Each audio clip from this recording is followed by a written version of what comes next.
वंदे गुरुगत प्राण स्वाचार्य निज किंकरम तीर्थनाम्ना सुविख्यातम परमहंसमहं भजे।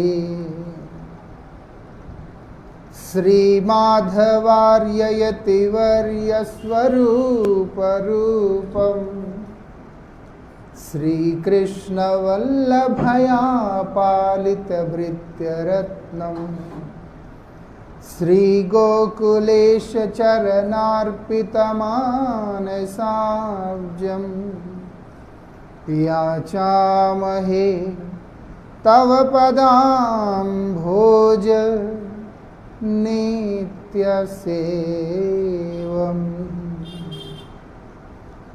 पतित पावन परम करुणामय परम आराध्यतम श्रील गुरुदेव नित्य लीला प्रविष्टोम विष्णुपाद परमहंस परिव्राजकाचार्य अष्टोत्तर शतश्री श्रीमद श्रील भक्ति वल्लभ तीर्थ गोस्वामी महाराज जी के अभय चरण असंख्य कोटि साष्टांग दंडवत प्रणाम करते हुए उनकी अहेतु की कृपा प्रार्थना कर।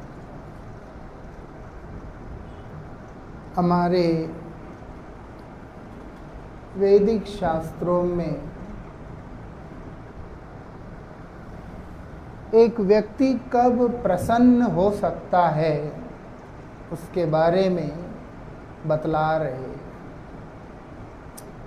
प्रसन्नता ना हो जीवन में, संतुष्टि ना हो, जो मर्जी कर लो उसका कोई अर्थ नहीं है ना। जब एक व्यक्ति जो मर्जी कर ले, वो अगर संतुष्ट नहीं है, लाभ क्या है? ऐसे संतोष बड़ी अद्भुत चीज है। संतुष्टि जो हम देखते हैं हमारे कलकत्ता मठ के ऊपर से, नींद आता नहीं रात को, देर से भोजन करना, फिर और क्या नींद आएगा। तो 10-11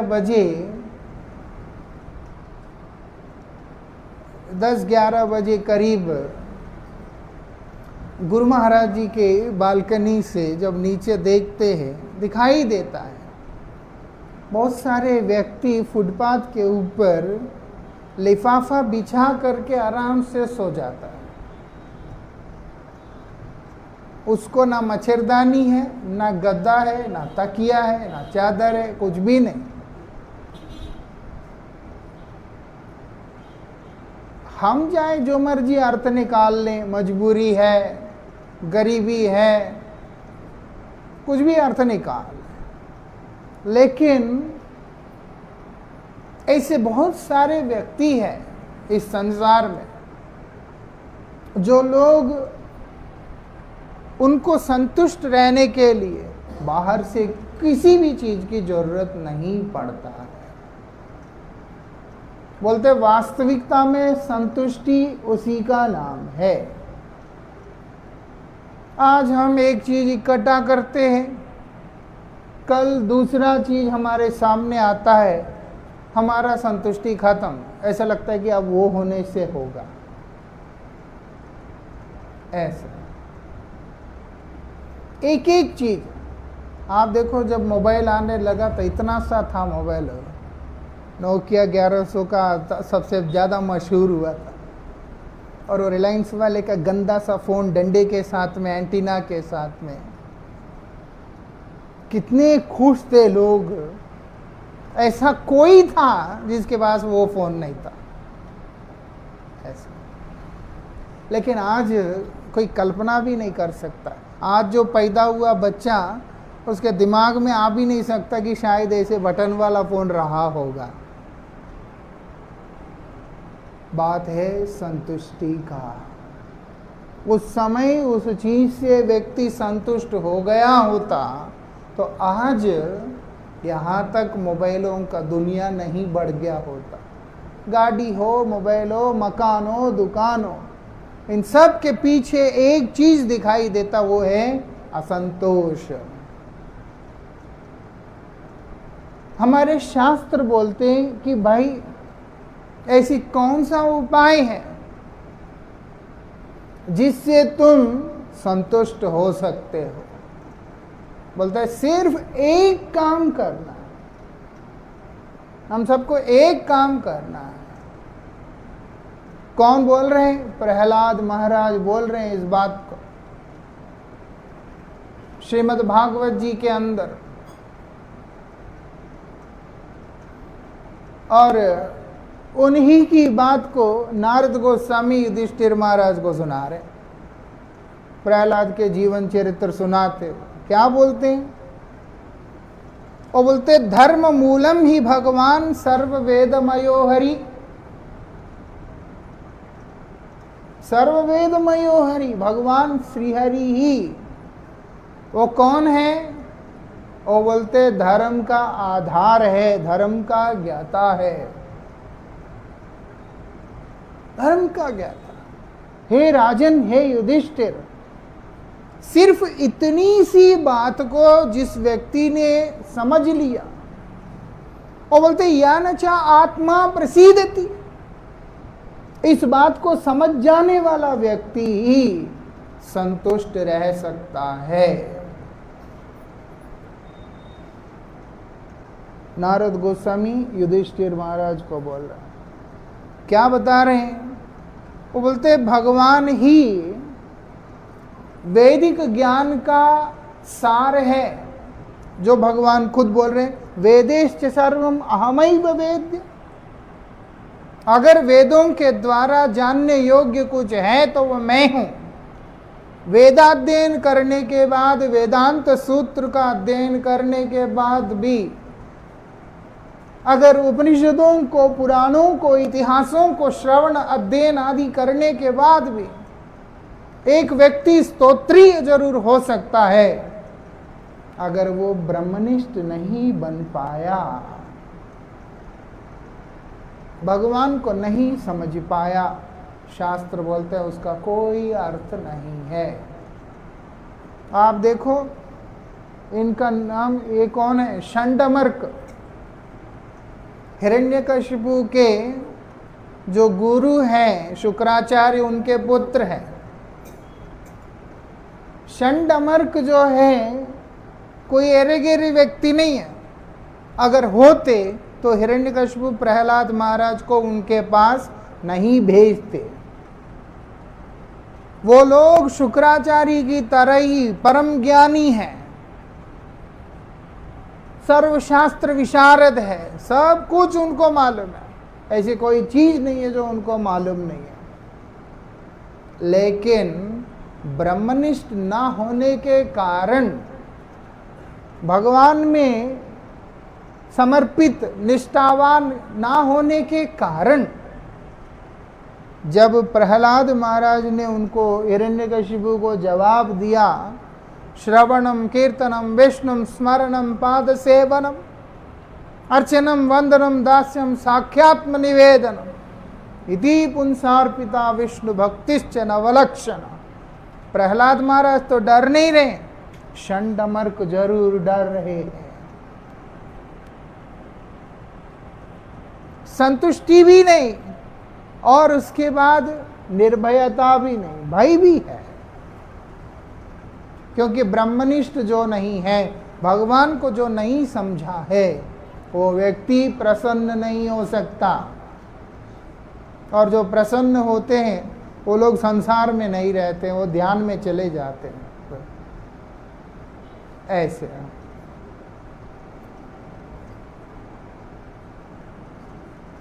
ऐसा ये प्रसन्नता का ये परिभाषा है। गुरुजी क्या बोलते हैं? हरि कथा ही विश्राम है।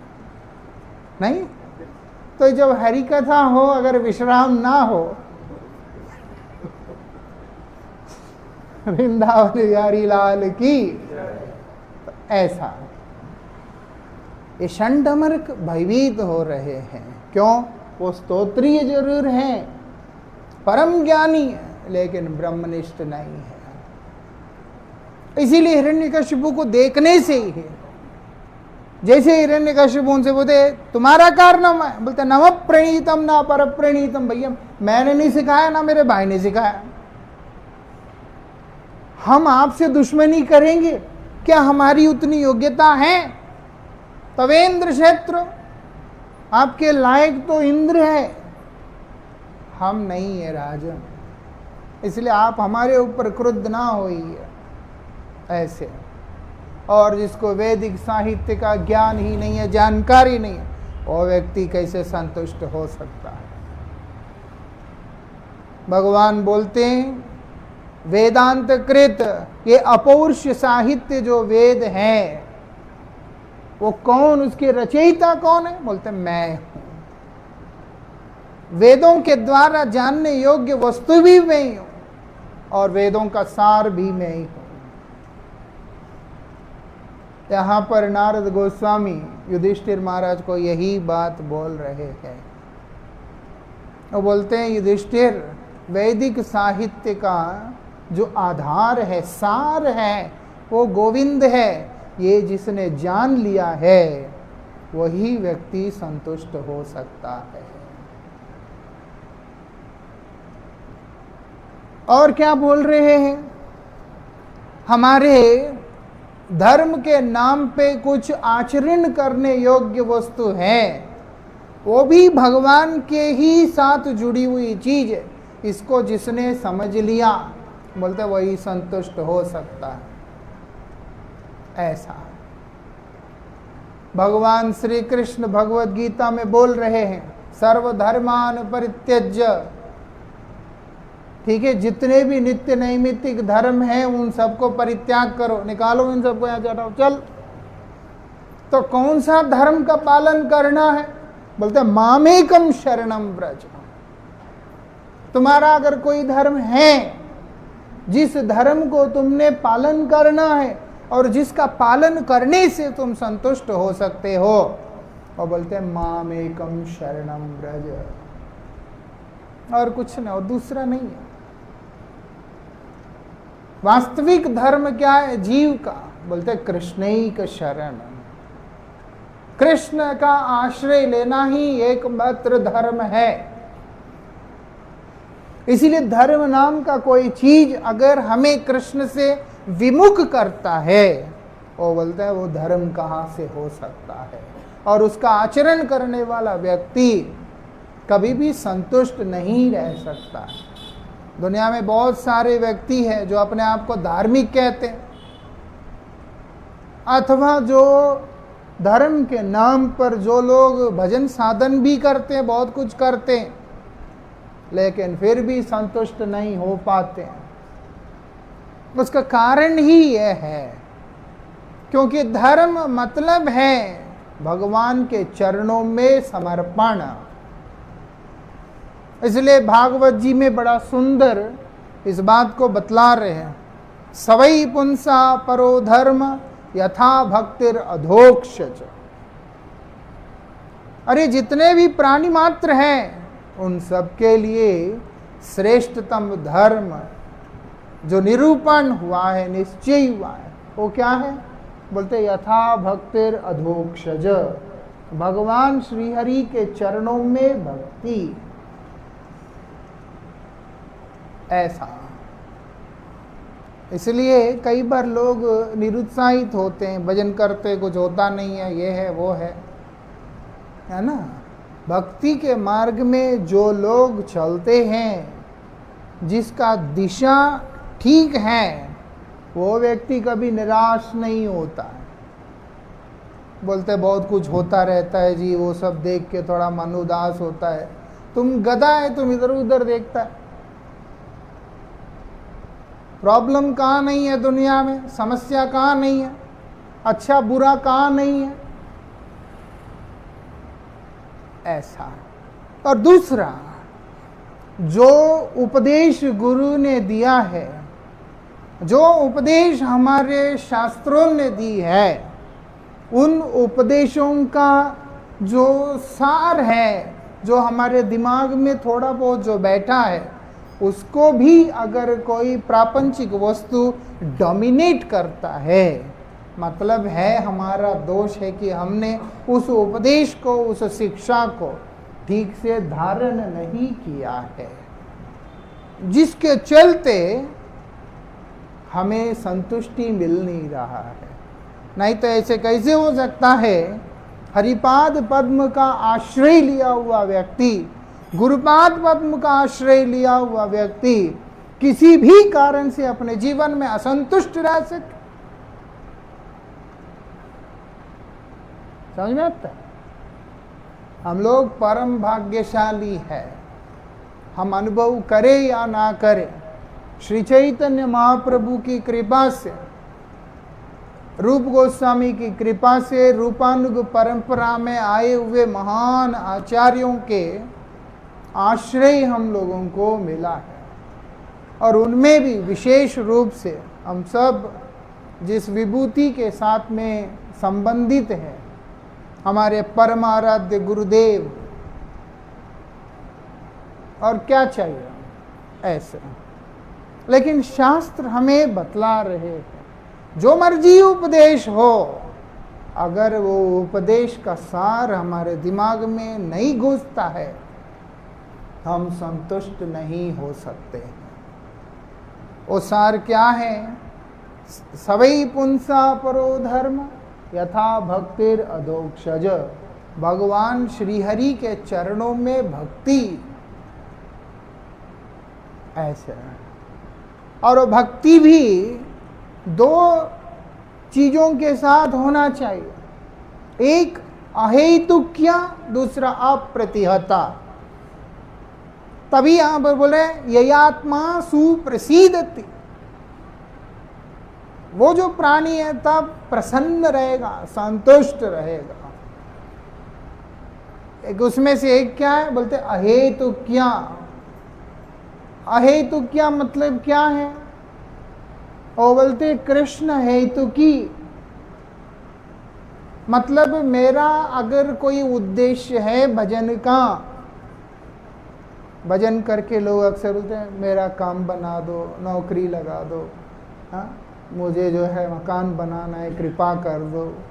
अभी मैं हैदराबाद में किसी से कह रहा था कि देखो इधर एक मठ होना चाहिए अच्छा सा। वो मुझे कहते हैं कि महाराज आप राधा रानी से प्रार्थना क्यों नहीं करते?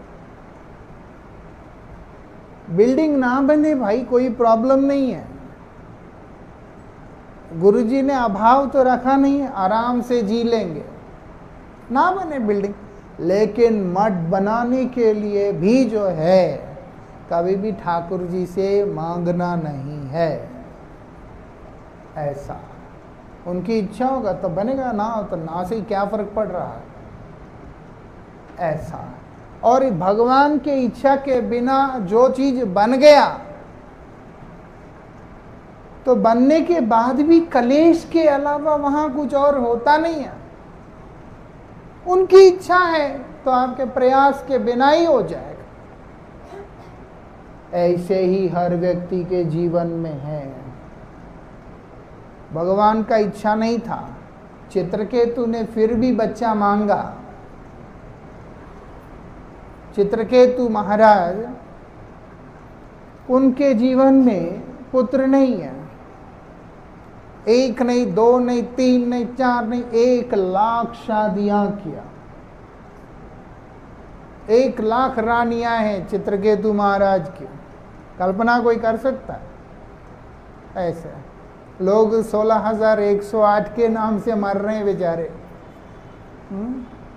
चित्रकेतु महाराज की तो 1,00,000 रानियां, और उसके बाद भी संतान नहीं।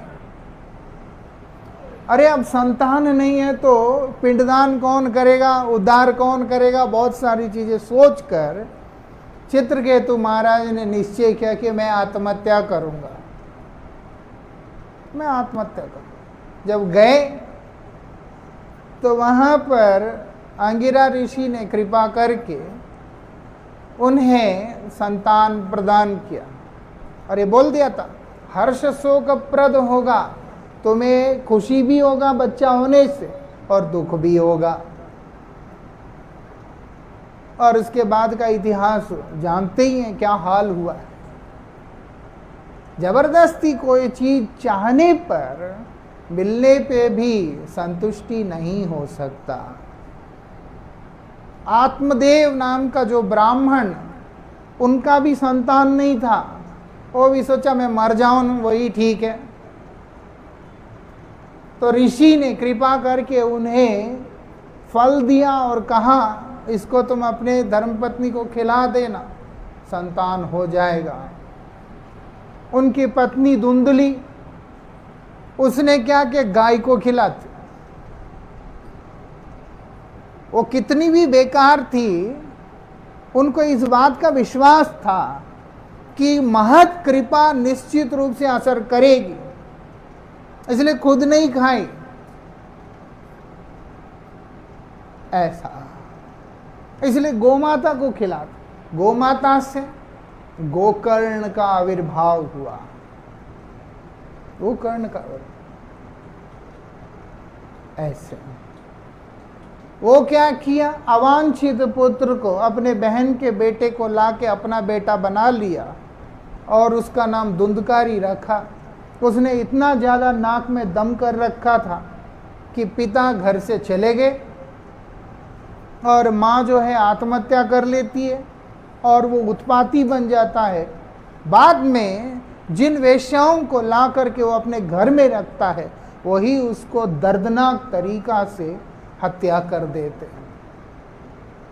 ऐसा कहने का मतलब है, भगवत कृपा से जो कुछ भी हमारे जीवन में आता है वो निश्चित रूप से हमारा मंगल का कारण ही होता है। और अद्भुत बात यह है, अगर सुख आता है उनकी इच्छा से या दुख आता है, वो भी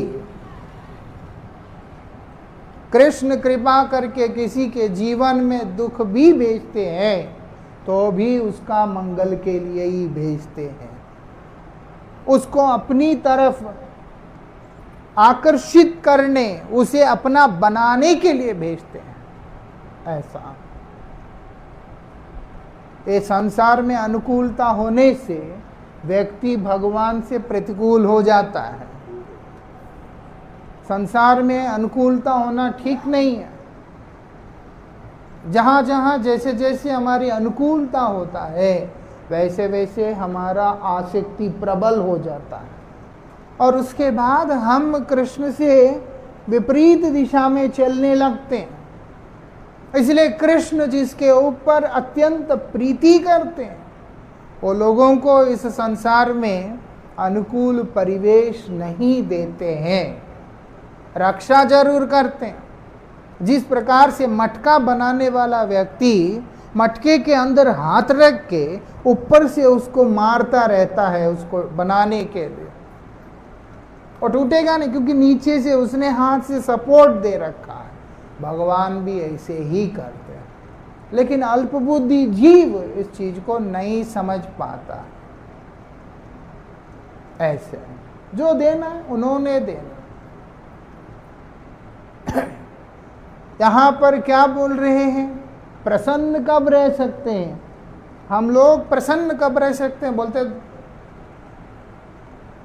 एक तो इस बात को समझ लेने पर कि हर शास्त्र का, हर विचार का जो सार है वो भगवान ही है और कोई नहीं, दूसरा और कुछ नहीं हो सकता। इसीलिए अपनी निष्ठा को भगवान के श्री चरणों में एकांतिक रूप से निवेश करना चाहिए। एक और वो कैसे करना है? बोलते आ हेतु क्या अप्रतिहता, केवल उन्हीं को लक्ष्य करते हुए, उनसे कुछ नहीं। व्यास जी महाराज महाभारत का युद्ध देखते हुए वो बहुत सुंदर श्लोकों को लिख रहे हैं, भगवद गीता का महत्यम को भी लिख रहे हैं। उसके आखिरी श्लोक में वो बताते, बोलते भीष्म द्रोण तटा जयद रथ जला गांधार नीलोत्पला शल्यग्राहवती कृष्णेन कृपेन वहिने कर्णेन वेलाकुला। इस श्लोक का अर्थ ये है, एक भयंकर नदी है, भयंकर, उसको कोई आसानी से पार नहीं पा सकता। उस नदी का किनारा भी बहुत भयंकर लग रहा है। एक किनारा है पितामह भीष्म, दूसरा किनारा है आचार्य द्रोण। भीष्म को कोई पार कर सकता है? कभी नहीं कर सकता, क्योंकि उनका इच्छा मृत्यु का वरदान है। इसी कारण से एक तीर लगने से जो मरमुर जाते हैं लोग, वो भी अर्जुन के तीर, कोई अरे गेरे व्यक्ति का नहीं। अर्जुन जैसे योद्धा का तीर एक लगने से जिसके प्राण उड़ जाते हैं, ऐसे अनगिनत तीर पितामह भीष्म के शरीर से इधर से उधर हो गए। शरशैया के ऊपर लेट गए हैं 52 दिन तक, लेकिन शरीर नहीं त्यागा। ये है पितामह भीष्म, कोई साधारण व्यक्ति नहीं है। और उनको उस नदी का, युद्ध रूपी नदी का एक तट पे देख रहे, उस तट के ओर जाना, प्राण निकल जाए आदमी को। नदी का किनारा कितना भयंकर हो सकता है और नदी कितना भयंकर हो सकता है, देखना है तो ब्रह्मपुत्रा में जाना। तुमने देखा था? ब्रह्मपुत्रा नदी में मैं गया एक बार, उधर उमानंदा बोल के, वो जो कामाख्या माता के भैरव हैं, जो कामाख्या सिद्धपीठ है उनके भैरव हैं, वो ब्रह्मपुत्रा नदी के बीच में एक छोटा सा वो टापू जैसा है, उसके ऊपर में है। तो नाव में जाना पड़ता है। नाव में तो बैठ गया, अब जाने का हिम्मत ना हो, पूरा पानी में, ऐसा जो पानी के अंदर रहता है उसको क्या बोलते हैं? हा? भंवरा जो है, भंवर, पानी में ऐसे ऐसे होता है, वो जो व्हर्लपूल जो है, इतने भयंकर, एक नहीं दो नहीं, नाव ऐसे ऐसे बड़ी अजीब तरीका से जा रहा था। इतनी भयंकर उसका किनारा, और उसके बाद उसका स्रोत, गंगा मैया का स्रोत, कितना भयंकर स्रोत है। ऐसी कोई भी चीज नहीं है जो उसमें टिक सकता। बोलते कृपाचार्य वो स्रोत है, और द्रोणाचार्य एक तट है, पितामह भीष्म एक तट है। ऐसा अश्वत्थामा, कर्ण विकर्ण, ये सब उस पानी के अंदर रहने वाले भयंकर जलचर जंतु की तरह है। और वो पानी जयद्रथ है, मतलब इतने भयंकर योद्धाओं के बीच में फंसे हुए पांडव उस रण रूपी नदी को कैसे पार करते हैं। व्यास जी महाराज बोलते हैं, जैसे एक गाय का बछड़ा एक छोटी सी नाली को ऐसे कूद के, जैसे मस्ती में कूद कर जैसे एक नाली को पार करता है, बोलते केवल कृष्ण के साथ होने के कारण, बोलते पांडवों ने इस कुरुक्षेत्र रूपी उस रण नदी को पार करके आगे निकल गए हैं, ऐसे बोल रहे हैं। वहां 18 अक्षौहिणी सेना है, उसमें से कौरवों का सेना ही सबसे ज्यादा है। द्वारिका से श्री कृष्ण की चतुरांगिनी सेना, जो कि और भी ज्यादा खतरनाक है, वो भी उधर ही है। पांडवों के पास देखा जाए तो क्या था? बोलते कुछ भी नहीं है, केवल कृष्ण है। एक कहानी नहीं है, हमारे लिए प्रेरणा है, शिक्षा है। कृष्ण अगर अपने हाथ में कुछ नहीं भी लेते हैं, खाली हाथ रहते हैं, केवल कृष्ण साथ होने से निश्चित रूप से विजय श्री प्राप्त होके ही रहेगा।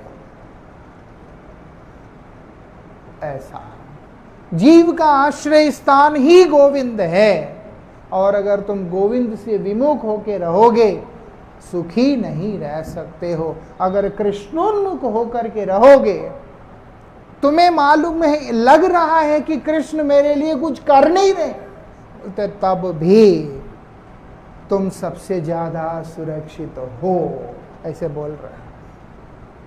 मेरे साथ कृष्ण है, फायदा क्या? ना अस्त्र धारण कर रहे हैं, ना शस्त्र धारण कर रहे हैं, कुछ भी नहीं धारण कर रहे, कुछ भी ना धारण करे, कृष्ण के रहने से ही सर्वमंगल है। यही तो विशेषता है। पांडवों के पास सिर्फ कृष्ण, वही उनका विजय का कारण है। धृतराष्ट्र पूछते हैं संजय से, भैया तुम बताओ क्या हो रहा है वहां क्या चल क्या रहा है कुरुक्षेत्र में? कहीं ये तो नहीं दोनों ने संधि कर लिया? क्योंकि मैं तो चाहता नहीं वो, मैं तो यही चाहता हूं कि मेरा जो पुत्र है दुर्योधन, उसको ही राज्य मिलना चाहिए, उसका हक है। अब क्योंकि कुरुक्षेत्र धर्म क्षेत्र है, वहां जाके हो सकता है इनका दिमाग पलट गया हो, ये लोगों ने संधि कर लिया हो, क्या हुआ? ऐसे करके संजय से प्रश्न कर रहा। और संजय जो अपना मत देते हैं, वो समझ गए धृतराष्ट्र का मन का भाव। क्यों? धृतराष्ट्र चाहता है कि मेरा बेटा को ही विजयश्री मिले, और संजय धृतराष्ट्र को कहते कि महाराज आशा छोड़ दो, आशा छोड़ दो। जहां कृष्ण है, योगेश्वर कृष्ण, जहां उनके साथ अर्जुन है, बोलते हैं निश्चय कर लीजिए वहीं पर विजय है। ऐसा। और क्या बोलते हैं? सिर्फ ऐसा नहीं कि विजय है, वो बोलते हैं वहां का एक अलग सुंदरता है। इसलिए बोलते हैं श्री शब्द भी प्रयोग किया। श्री मतलब क्या है? सौंदर्य। श्री शब्द मतलब है ऐश्वर्य। ऐसा नहीं कि सिर्फ जीत तो गए हैं, लेकिन उस जीत का भी कोई लाभ नहीं है ना। बोलते हैं इतना सुंदर और इतना ऐश्वर्यमयी है, मतलब सब कुछ वहीं पर है, ऐसे बोलो। ध्रुवो नीति मतिर्ममा, निश्चय कर लीजिए महाराज, पांडव जीतेंगे ही जीतेंगे, और वो भी बहुत सुंदर तरीका से। कारण है कृष्ण साथ में है। ऐसा। इसलिए आप बोले अहेतु क्या? अप्रतिहता। अहेतु की मतलब कृष्ण हेतु की, उद्देश्य केवल कृष्ण ही होना चाहिए, कोई और मोटिव नहीं होना चाहिए। हम लोग गए थे एक बार गोवर्धन परिक्रमा करने गुरुजी के लिए, कि हाँ गुरुजी के लिए परिक्रमा करेंगे। उनका तबीयत ठीक नहीं था, गुरुजी का अस्वस्थ लीला चल रहा था, तो चलो सारे भक्त लोग परिक्रमा करते। गिरिराज जी जो मांगोगे दे देंगे, ठीक है। परिक्रमा करके भी आ गए, गुरुजी के पास भी चले गए। गुरुजी बोलते हैं this should not be repeated again, ऐसा नहीं होना चाहिए दोबारा। ऐसा गिरिराज जी से केवल भक्ति मांगनी है, उनकी सेवा मांगनी है, ये सब नहीं मांगना। इसलिए उसको अहेतु की भक्ति नहीं कहते। जहां पर कृष्ण के अलावा हृदय के अंदर कोई और वासना है, मुझे ये चाहिए, वो अहेतु की नहीं है। भागवतम में बोलते हैं अहेतु की भक्ति करो, मतलब कृष्ण को लक्षित करने वाला भक्ति। मैं अगर एक माला भी कर रहा हूं, वो एक माला भी कृष्ण के लिए होना चाहिए। मुझे कृष्ण के लिए ही करना है, ऐसा। तब बोलते ययात्मा सुप्रसीदति, तब आदमी संतुष्ट होगा, तब आदमी प्रसन्न होगा। कई हैं हमारे जानकारी में, बहुत माला करते हैं, माला देख के इतना खुशी होता है, इतना आनंद आता है, क्योंकि वो मन के जो है हाथ लगाओ तो फिसल जाए, इतना मतलब माला कर करके उसको पॉलिश कर दी लोगों ने। चमकते माला ऐसा शाइन करता है, लेकिन पूरा दिन कलपते भी रहते हैं। माला कर क्या करें, काम नहीं हो रहा है। वो उधर महामंत्र बोल रहा है, अपना रोना रो रहा है, वो भी नहीं समझ में आता माला पकड़ के। बोलते वो तो है ही तो की तो है ही नहीं है, इसीलिए वो संतुष्ट नहीं है। माला करे, शादी होगा कि नहीं होगा? ना हो भाई शादी तो कोई कौन मर रहा नहीं, उल्टा आजकल तो करके मर रहे हैं लोग। हाँ, वो एलिमोनी पे करना पड़ता है तब अकल ठिकाने पे आ जाता है, जानते हैं। हाँ, ऐसा तो कहने का मतलब है आ हेतु क्या कि नाथ मैं आपका नाम उच्चारण कर रहा हूँ तो ये समझ के कर रहा हूँ आपसे श्रेष्ठतम कोई और तत्व नहीं है। हरिनाम तो ले लिया जी, हरिनाम करना है, लेकिन ठीक है, मेरा थोड़ा सा पहले आदत है शनिवार का कुछ व्रत करने का, शुक्रवार का करने का, कोई संतोषी माता का करने का, फलाना करने का, वो भी थोड़ा थोड़ा कर लेता हूँ। अनन्यता कहाँ है? ऐसे। और अंदर से सूक्ष्म रूप से अगर कोई और कहेगा चिंता क्यों करता है, कृष्ण से तेरा इच्छा पूरा नहीं हो रहा, तो हम पूरा कर देते हैं, तो 2-4 दिन माला साइड में भी रख के निकल जाएगा। बोलते यहाँ बोलते ऐसे आदमी तुम्हारी कामना शायद पूर्ति हो जाए, लेकिन संतुष्टि जो है वो तुम्हें कभी मिलेगा नहीं। ऐसा, ना वस्तु से संतुष्टि, ना वस्तु भोग से संतुष्टि। ऐसा अगर होता कुछ और मांग नहीं रहता है। संतुष्टि शास्त्र में एक ही उपाय से होगा, अहेतु क्या अप्रतिहता भक्ति से।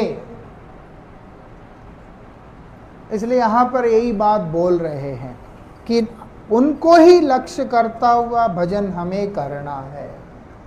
और दूसरा अप्रतिहता भक्ति, मान लिया कि मैं कृष्ण को सर्वोपरि स्वीकार करता हूं, कृष्ण से ऊपर कोई और तत्व नहीं है, इस बात को मैं मान लेता हूं, लेकिन मेरे से भजन नहीं होता है।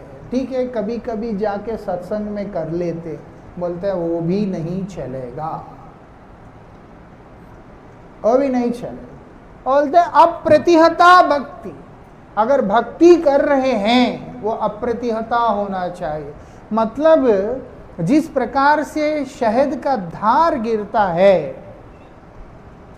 जब एक व्यक्ति जैसे शहद को डालने का कोशिश करता है, आखिरी बूंद तक वो बिल्कुल पतली सी धागे जैसा बन जाती है, लेकिन वो धार ऐसा ही चलता है आखिरी बूंद तक, वो टूटता नहीं है, कहीं पे भी उसके अंदर वो हत नहीं होता है ना, टुकड़ा नहीं होता वो। और बोलते हैं ऐसी साधन करना है। ध्रुव महाराज ने वो 5 महीने में ऐसे ही साधन किया था।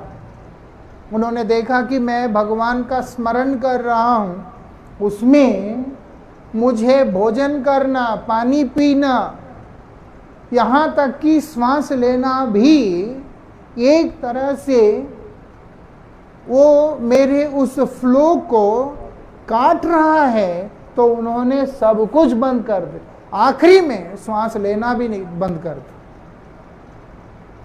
ऐसी स्थिति पे तो हम नहीं पहुंच सकते, लेकिन समझने वाली बात है, समझने वाली बात है कि जो जो वस्तुएं मुझे प्रभु से दूर करते हैं, उन सब चीजों से मैं अपने आप को खुद ही दूर करूं। ये सारी चीजों के रहने से मेरा स्मरण में, मेरा कीर्तन में, मेरा चिंतन में, श्रवण में, इन सब चीजों में बाधा है। उन चीजों को मैं अपने से दूर करूं। कैसे? आज वर्तमान समय में सबसे ज्यादा बाधा क्या है सत्संग में?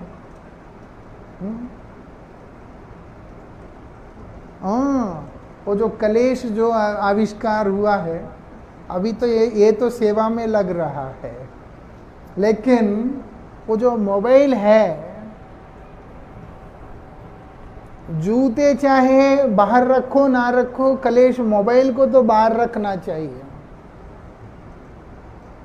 वो कहीं ना कहीं जो बैठा हुआ है वो परम बद्ध अवस्था में है, उसको तो पूरी तरह से नाम में समर्पण नहीं है, कोशिश कर रहा है, ये उसको डिस्ट्रैक्ट करता है। लाइट जलता है ऐसे बोलते, ये सब भजन में बाधाएं हैं। कभी कभी तो हमको ऐसा भी लगता है कनक कामिनी प्रतिष्ठा भी इसके बाद ही आते होंगे। सबसे पहले यही आ जाता है, ये जो है वो डेड हो गया, पूरा मौसम पूरा मर गया उधर। ऐसा बोलते, ये अप्रतिहता भक्ति करना चाहिए। मतलब है कि मेरे और मेरे गोविंद के बीच में जो कनेक्शन बन रहा है, उसके बीच में किसी भी प्रकार का इंटरप्शन नहीं होना चाहिए। कोई नहीं चलता है ना, वो बहुत गलत बात है। लोग अक्सर बोलते कोई बात नहीं, धीरे धीरे कर ले। अरे कल मर गया तो? इसीलिए भागवत जी में बोलते तूर्णम, भाई भाग, जब तुम्हें समझ में आया उसी समय भाग, ऐसे बोला भागवत में। और प्रहलाद महाराज खुद बोल रहे हैं, कौमारम आचरित प्राज्ञ, अगर थोड़ा बहुत भी तुम्हारा बुद्धि का विकास हुआ है तो तुम बचपन से ही शुरू कर दो। क्या करना है? धर्मान भागवतानि, अभी तो उम्र कम है, अभी तो कुछ और काम है, अभी बहुत सारे झंझट है। बोलते ये सब चीज़ों को सिर पे मारना नहीं। जैसे जैसे इनका लेयर्स हम अपने ऊपर डालते जाएंगे, परत डालते जाएंगे, वो एक दिन भगवान और हमारे बीच में एक थिक लेयर बना देगा, दीवार बना देगा, उसको हम लोग भेद नहीं कर पाएंगे। इसलिए यहां पर बोल रहे हैं अप्रतिहता भक्ति, तुम और तुम्हारे कृष्ण, तुम और तुम्हारे प्रीतम के बीच में किसी को भी आने मत दो। ना वहां पर कर्म आना चाहिए, ना ज्ञान योग तप त्याग, उसके बाद कनक कामिनी प्रतिष्ठा, अपना पराया, ना मेरा सुख ना मेरा दुख, वो भी नहीं आना चाहिए। मुझे बड़ा अच्छा लग रहा है इसीलिए कर रहा, तो कल को मुझे अच्छा नहीं लगेगा। अगर मुझे दुख हुआ है तो फिर मैं उदासीन हो जाऊंगा। वो बोलते ना मेरा सुख को मैं बीच में ला रहा हूं, ना मेरा दुख को मैं बीच में ला रहा हूं। दुख सुख दोनों को किनारा मार करके आगे चल रहा है। इसलिए प्रहलाद महाराज बोल रहे हैं, अरे बिना प्रयास का जब तुम्हें दुख मिल रहा है, बिना प्रयास का तुम्हें सुख भी मिलेगा। तुम सुख और दुख दोनों के चक्कर में मत पड़ो। क्या करना है? भगवान के शरण में जाओ। सुखी हूं किसी बात से तो उत्साह के साथ भजन करूंगा, दुखी हूं किसी बात से उदासीन होकर बैठूंगा। बोलते ऐसा भजन नहीं। यहां पर बोले अप्रतिहता, तुम्हारे और कृष्ण के बीच में सुख दुख लाभ हानि जय पराजय कोई भी चीज, राग द्वेष, किसी भी चीज को स्थान मत देना। तब जाके आदमी जो है सुखी रहेगा। बोलते ययात्मा सुप्रसीदते, तब आदमी सुखी रहेगा, नहीं तो नहीं रह सकता, ऐसे बोल रहे हैं। अक्सर कई सारी चीजें ऐसा लगता है अच्छा हुआ है, तो वो जो क्रेडिट है भगवान को हम लोग देते हैं, वो ठीक है, भगवान की कृपा से ही अच्छा होता है। लेकिन जो नास्तिक है उसका भी बहुत सारी चीजें अच्छा होता है, उसके ऊपर उसकी कौन सी साधना है?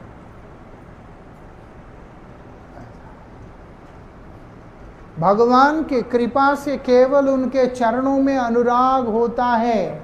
इस चीज को हर व्यक्ति को अपने हृदय में अच्छे से बिठा लेना चाहिए। इसीलिए भगवान की कृपा को लेकर भगवान को ही पाने के लिए साधन करना चाहिए।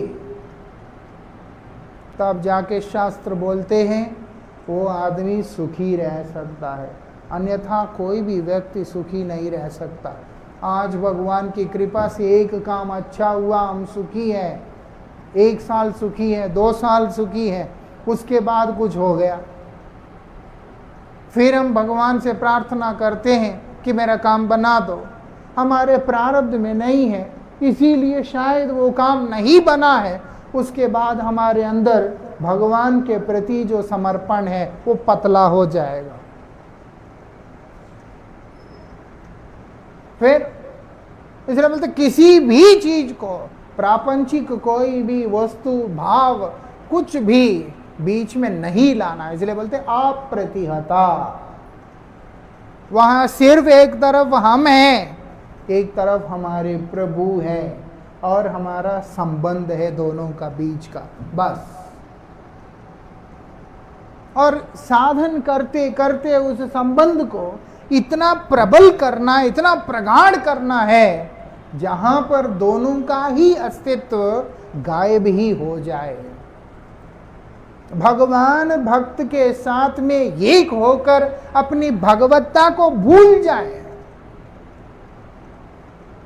और भक्त भगवान के चरणों में जाकर अपना बोल करके कोई अस्तित्व को ही खत्म कर ले, भूल ही जाए, बस वो अवस्था तक हम लोगों को पहुंचना है, तब जाकर के संतुष्टि है। और अद्भुत बात यह है कि ये उद्देश्य रख के इस रास्ते पे, इस पथ के जो व्यक्ति, जो चालक होते हैं अथवा उस पे चलने वाले होते हैं, बोलते वो सारे ही सुखी रहेंगे। बाकी जो व्यक्ति है उसके जीवन में सुख के लिए कोई स्थान नहीं है। इसीलिए हमें इस चीज़ को ध्यान रखना चाहिए।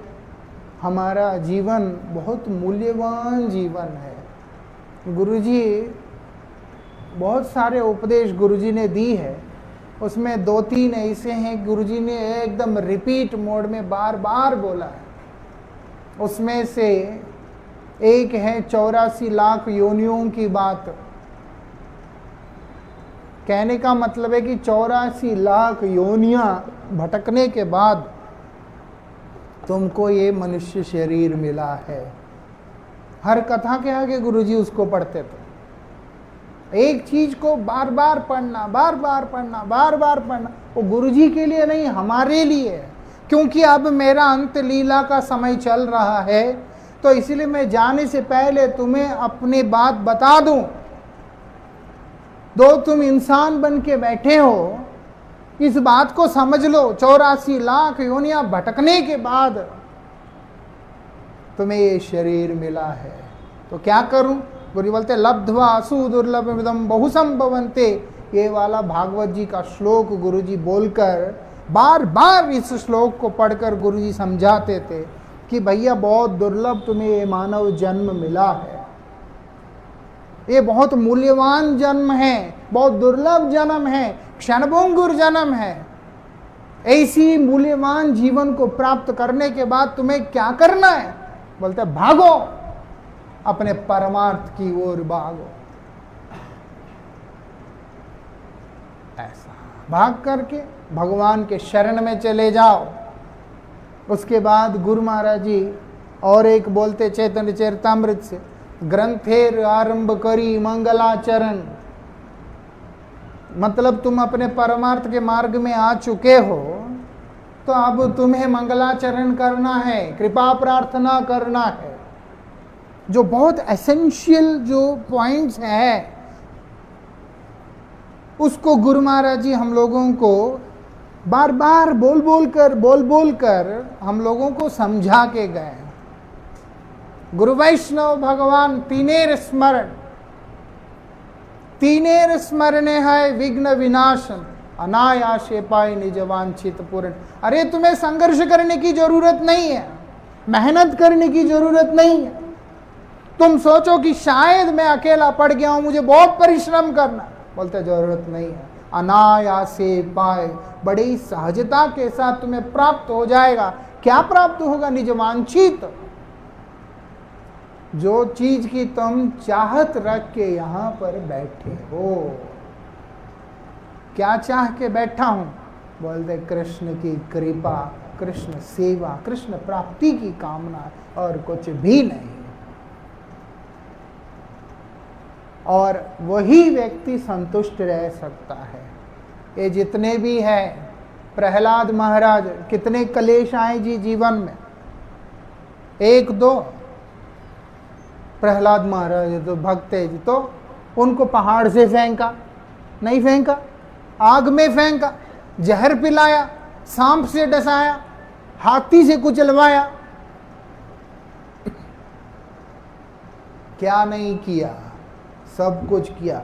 उनके ऊपर हर तरह का कर्म हुआ है, लेकिन वो जो कर्म जो हुआ उनके साथ, उसका फल उन्हें स्पर्श नहीं कर रहा है। ये विशेषता समझ में आता है। हम कलेश आने से डरते हैं, लेकिन प्रहलाद के ऊपर कलेश आया है, उसका प्रभाव नहीं आया, बाकी सब कुछ हुआ। ये विशेषता। मीराबाई को कितना तकलीफ मिला? एक दो तकलीफ मिला? कितना तकलीफ मिला मीराबाई को? सूरदास जी महाराज को जन्म से वो अंधे, जो जन्म से अंधे होते, जिनको दिखाई नहीं देता है, वो बड़ा कष्ट है। लाइट सारे ऑफ हो जाने से ही हम लोगों को बड़ा तकलीफ होता है। जिसके आंख ही नहीं है, उनको कितना कष्ट होता है। लेकिन सूरदास जी महाराज के ऊपर उसका प्रभाव नहीं हुआ है। ये लोग सारे वो है, ये आत्मा सुप्रसीदति, वो अंतर में ही अपने गोविंद को विराजमान करके उन्हीं का चिंतन, उनका ही स्मरण, उनका ही ध्यान, उनका ही सेवा में निरंतर रत रहने के कारण उनमें से किसी के ऊपर इसका प्रभाव नहीं हुआ। कोई भी भक्त हो, ये विशेषता है। सब कुछ रहते हुए भी जो है दुनिया का लोग दुखी है। दुर्योधन के पास सब कुछ था, इंद्रप्रस्थ भी दुर्योधन ने ले लिया था जब पांडव वहां से चले गए थे, और हस्तिनापुर का युवराज भी बन गया था। ठाट बाट कुछ कम नहीं था दुर्योधन का, पहले भी बाद में भी। लेकिन संतुष्टि उनमें है नहीं। वनवास में रहते हुए भी पांडव कितना संतुष्ट है। लाक्षागृह में आग लगने के बाद भी पांडव कितना संतुष्ट है। कैसे पता चलता है? माता कुंती भगवान से प्रार्थना करते हुए कह रही कि नाथ, आपने अगर कृपा करके हमें कुछ देना है तो दुख ही देना। कोई चीज अच्छा लगा तभी तो मांगते हैं, वो दुख मांग रही है, क्यों? क्योंकि तब तुम मेरे साथ में हमेशा रहोगे, और जब तुम हो तब हमें किसी चीज का डर नहीं है। आज क्योंकि तुम द्वारिका जा रहे हो, हम लोग भयभीत हैं। सुदामा जी महाराज कितना तकलीफ है, लेकिन कोई भी तकलीफ उनको स्पर्श नहीं कर रहा है। अगर करता, द्वारिका में कृष्ण से बोलते कि मित्र कुछ तो दे दो, वो कुछ मांगा नहीं है। सूरदास जी कुछ मांग नहीं रहे, उल्टा भगवान ने जब उनको आंख दिया तो बोलते वापस ले लो, नहीं चाहिए मुझे। प्रहलाद महाराज एक बार भी नहीं बोल रहे कि मुझे रक्षा करो। कारण क्या है? कितने भी विपत्तियां इन लोगों के ऊपर आया हो, वो अपनी अवस्था में परम संतुष्ट हैं। उसका कारण क्या है? क्योंकि वो लोग उस परम धर्म के धनी हैं। वो लोगों ने इस बात को अच्छे से समझकर इसमें प्रतिष्ठित हुए हैं कि कृष्ण से ऊपर कोई तत्व नहीं है, कृष्ण के शरण में गए बिना कोई गति नहीं है। वृंदावन बिहारी लाल की। तालियां मत दीजिएगा, ना ना ना नहीं बजाना। हाँ, हमको अच्छा नहीं लगता वो नेताओं के भाषण की तरह। ये तो गुरु जी का और पूज्यपाद भारती गोसाई महाराज जी का कृपा है, जिसको मैं थोड़ा अनुकीर्तन करता हूँ मेरे अपने मंगल के लिए। और ताली मारने से ऐसा लगता है कि कोई इलेक्शन का भाषण हुआ है, वो नहीं। अगर समझ में आता है, अपने लाइफ में भी इम्प्लीमेंट करना और थोड़ा गहराई में उतरना। क्यों? दुनिया अच्छा नहीं है। अपने जो बनते हैं वो पता नहीं कब खड्डा खोद दे। बड़ा खतरनाक संसार है। ऐसे नहीं बोला दारुण संसार निधि ताहे डुबाई लविधि। अपना बोल के यहाँ कोई भी नहीं है। End of the day all are all alone. हमें अपना मंगल खुद करनी है, अपने जीवन को खुद किनारा लगाना है। कैसे लगाएंगे? गुरु वैष्णवों के शरण में रहकर, उनके कृपा छाया में रहकर, उनके वाणी का कीर्तन और आचरण कर कर हम लोग अपने जीवन को किनारा लगाएंगे। गुरु वैष्णवों के उपदेश के अतिरिक्त अन्य कोई भी विचारों को अगर हमने हृदय में लिया, यकीन मानिएगा वो श्रवणेंद्रिय को तृप्त कर सकते हैं, कान को बड़ा मजा आ सकता है, लेकिन वास्तविकता में वो हमारे काम का नहीं है। अभी गुरु महाराज जी जब कलकत्ता में आए थे, GNRC गुवाहाटी से गुरुजी कलकत्ता में आ गए थे। जब गुरुजी का ट्रीटमेंट जो भी होना था गुवाहाटी में हो गया, फिर गुरुजी आ गए। गुरुजी के रूम में 24 घंटा प्रभुपाद जी के जो गण हैं उनका कीर्तन चलता था। शिला किंचन कृष्णदास बाबा जी महाराज जी का, जाजावर गोसाई महाराज जी का, पुरी गोसाई महाराज जी का, संत गोसाई महाराज जी का, इन लोगों के कीर्तन चलते थे। और 2-2, 3-3 घंटे का शिफ्ट होता था। और 3 महीना मैं तब गुरुजी के साथ में उनकी सेवा में था। उसके बाद वापस आ गया।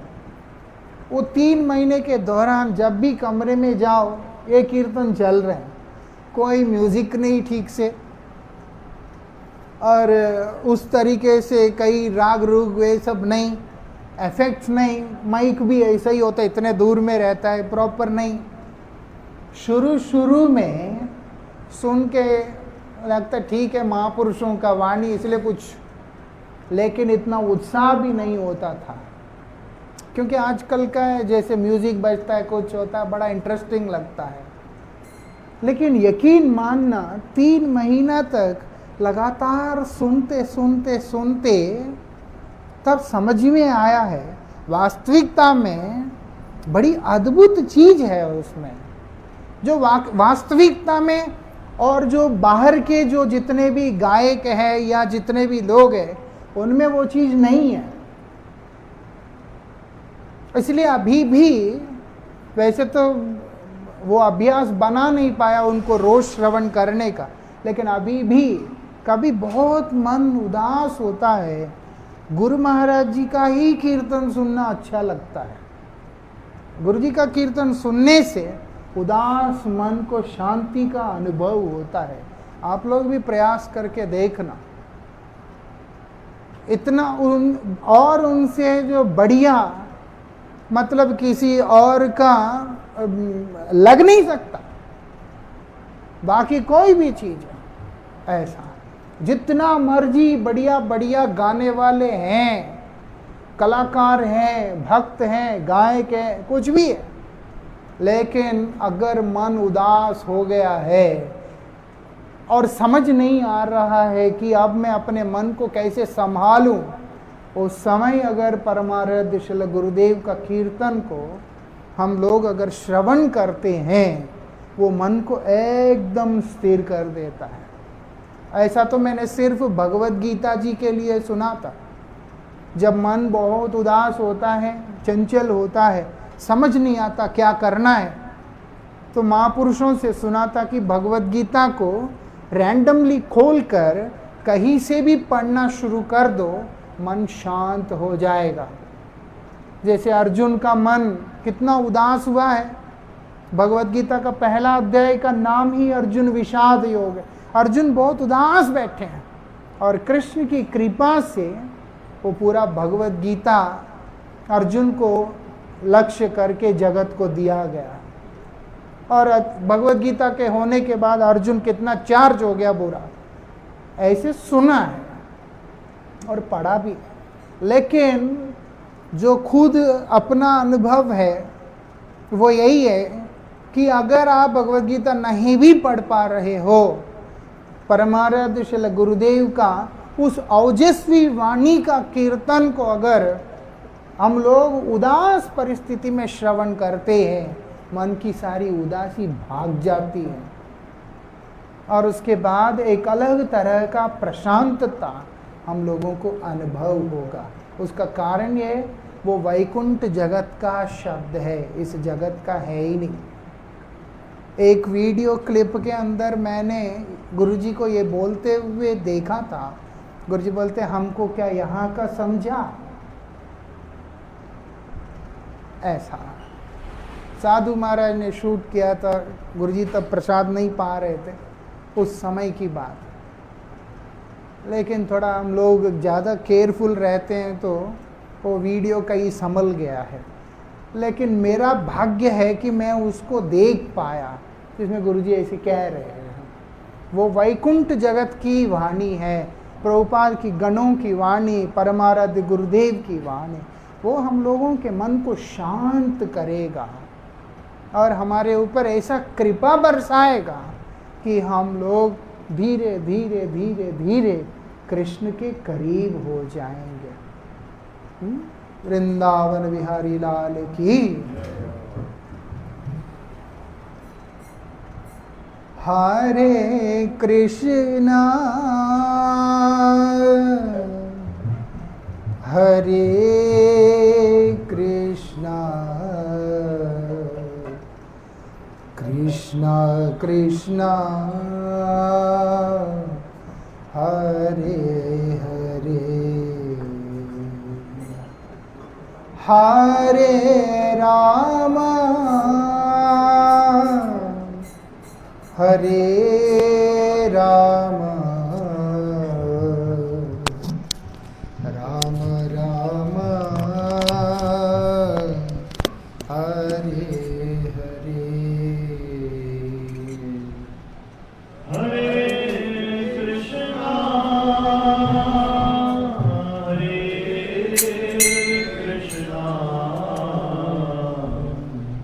कृष्णा कृष्णा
हरे रामा हरे रामा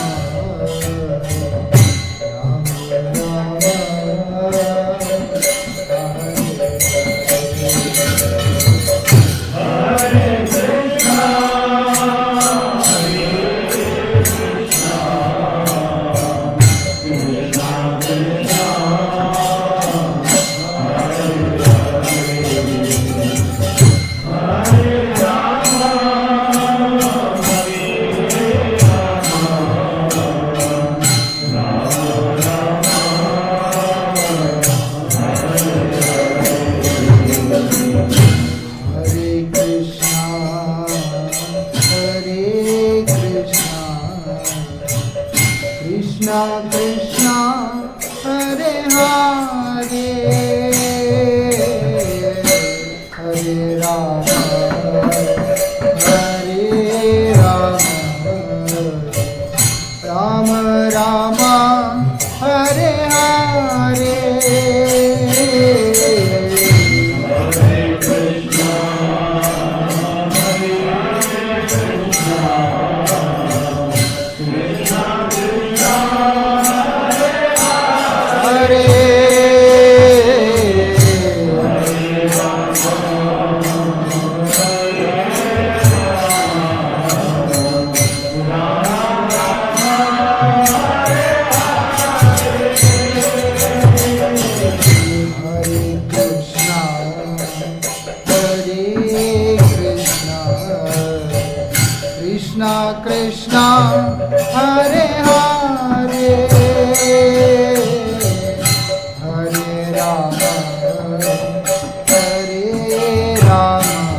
राम राम हरे हरे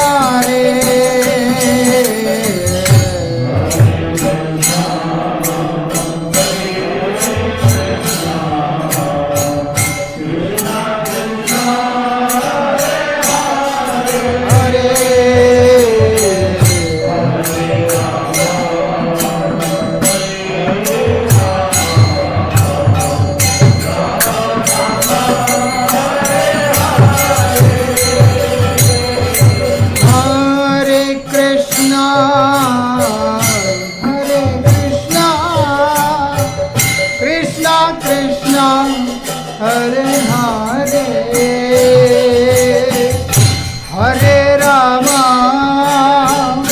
हरे रामा राम राम हरे हरे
कृष्णा हरे हरे हरे राम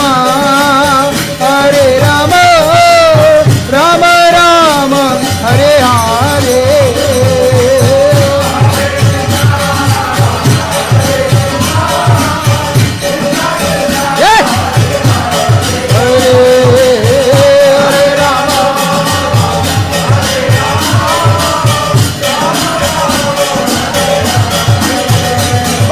हरे कृष्णा कृष्णा कृष्णा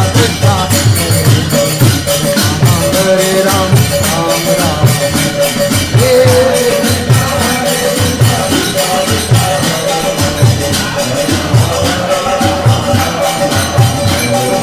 हरे कृष्णा कृष्णा कृष्णा हरे राम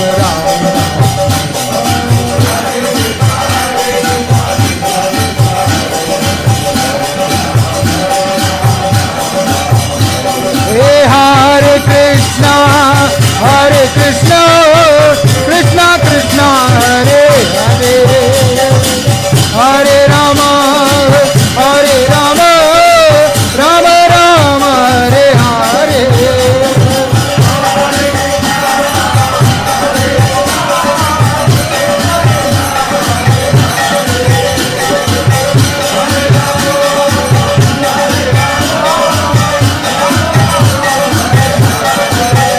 हरि बोल हरि बोल हरि बोल हरि बोल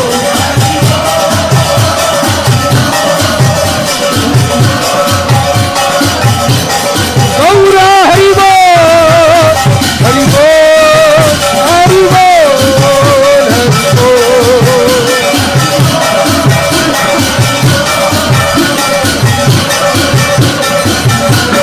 गौरा हरि बोल हरि बोल हरि बोल हरि बोल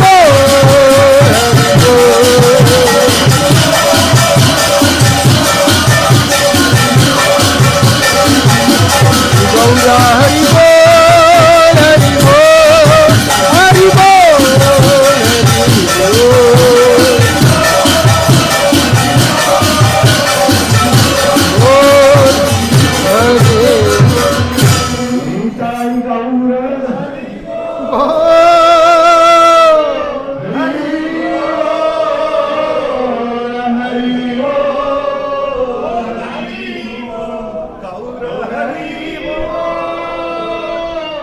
हरि बोल